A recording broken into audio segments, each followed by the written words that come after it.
CID के अधीन संचालित साइबर अपराध थाने की पुलिस ने रांची के डोरंडा की रहने वाली एनआरआई महिला से 29,94,000 की साइबर ठगी में एक आरोपी को गिरफ्तार कर लिया है।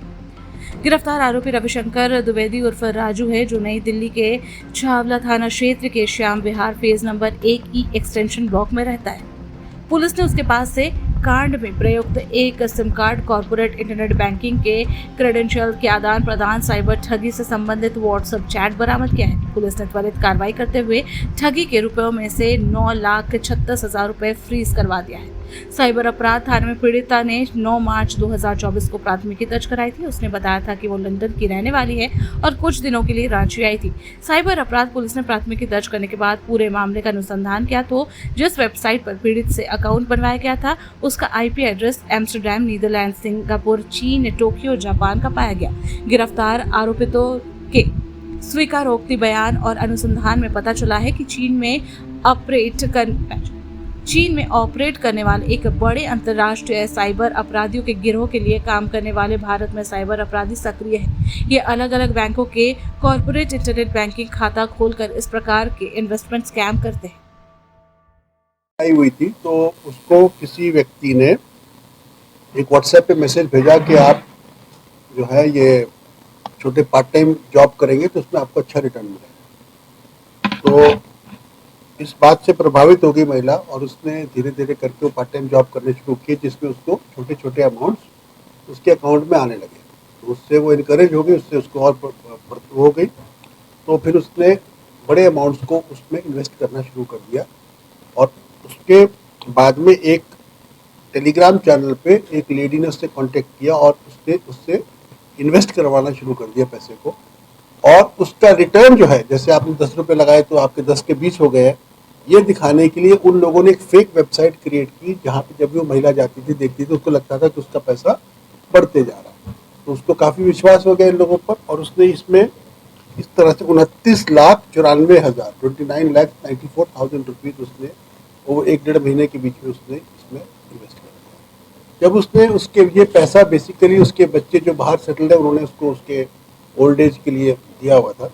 जब उसने चाहा के पैसा को वापस ले तो उसको पता लगा कि उसके साथ में फ्रॉड हो गया और उसने फिर साइबर थाना सीआईडी के थाना में आकर नेहा मैडम के यहाँ पे आकर के फिर उसने एक एफआईआर की। जो एफआईआर की उसका नंबर है 68/2024 दिनांक 9 मार्च 2024 under section 419, 420, 467, 468, 471, 120B IPC, 66B, 66C, 66D of the IT act. ये एफआईआर उस महिला ने दर्ज की।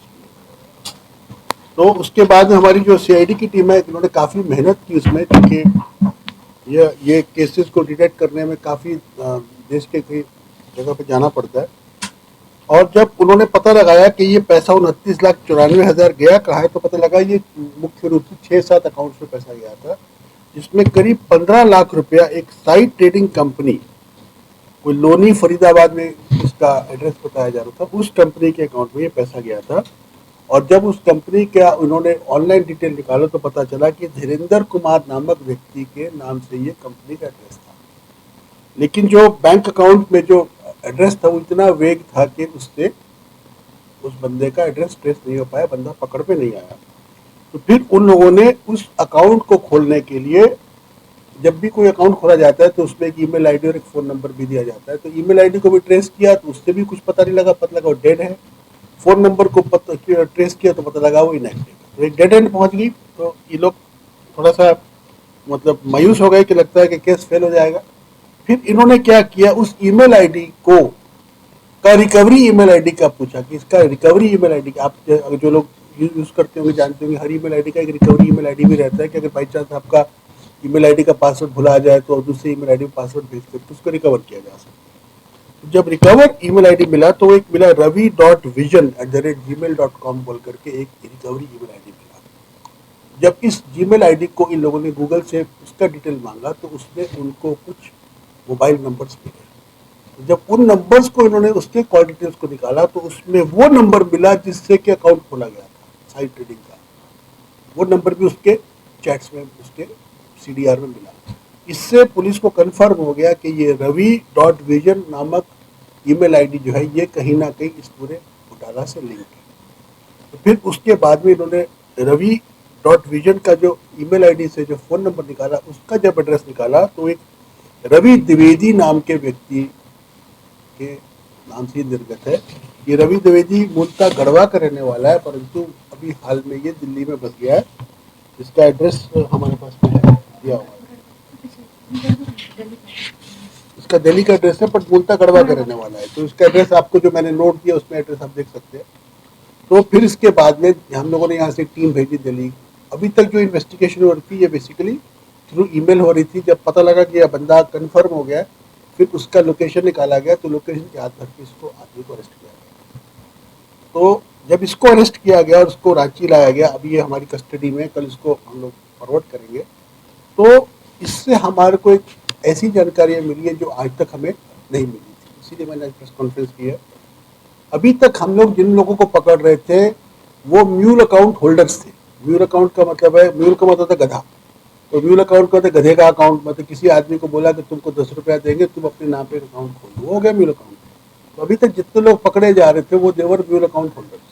तो जो चाइनीज इन्वेस्टमेंट फ्रॉड है, अभी आपने अखबार में पढ़ा भी होगा कि साउथ इंडिया से हजारों लोगों को वियतनाम वगैरह में ले जा करके वहाँ पे उनसे एक तरह से साइबर कुली के रूप में इस्तेमाल किया जा रहा है, उनसे फ्रॉड करवाया जा रहा है। तो ये जो व्यक्ति जो आज तक हम लोग पकड़ रहे थे, ये मोस्टली वो साइबर कुली थे, परंतु ये जो व्यक्ति रवि पकड़ा गया है, ये साइबर कुली और चाइनीज कंपनी के बीच में इम्पोर्टेंट लिंक का काम करता था। इसका मतलब ये हुआ कि जिस अकाउंट में पैसा जाता था, उन अकाउंट से आगे चाइनीज कंपनियों के अकाउंट में पैसे डालने का काम इसका था, और इसके एवज में इसको एक कमीशन प्राप्त होता था।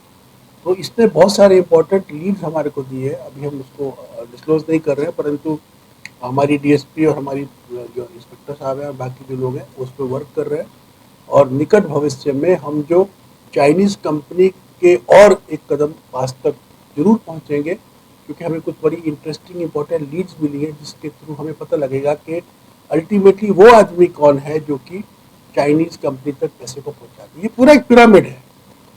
आप इसको ऐसे समझिए कि पिरामिड के जैसे पिरामिड के टॉप पे एक चाइनीज बैठा है, चाइनीज कंपनी का, उसके नीचे में 2 इंडियन एजेंट बैठे हैं, उन 2 एजेंट के नीचे में 4 सब एजेंट बैठे हैं, उन 4 सब एजेंट के नीचे में 10-20 म्यूल अकाउंट वाले बैठे हैं। ये एक पूरा पिरामिड है।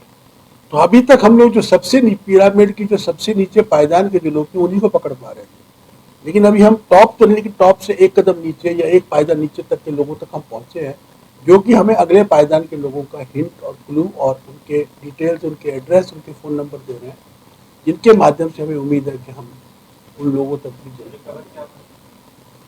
इसके यहाँ से बहुत सारा सामान मिला है, मोबाइल फ़ोन्स मिले हैं, लैपटॉप मिले हैं, चैट्स मिले हैं, और इसमें बहुत सारी डिस्कशन मिली हैं।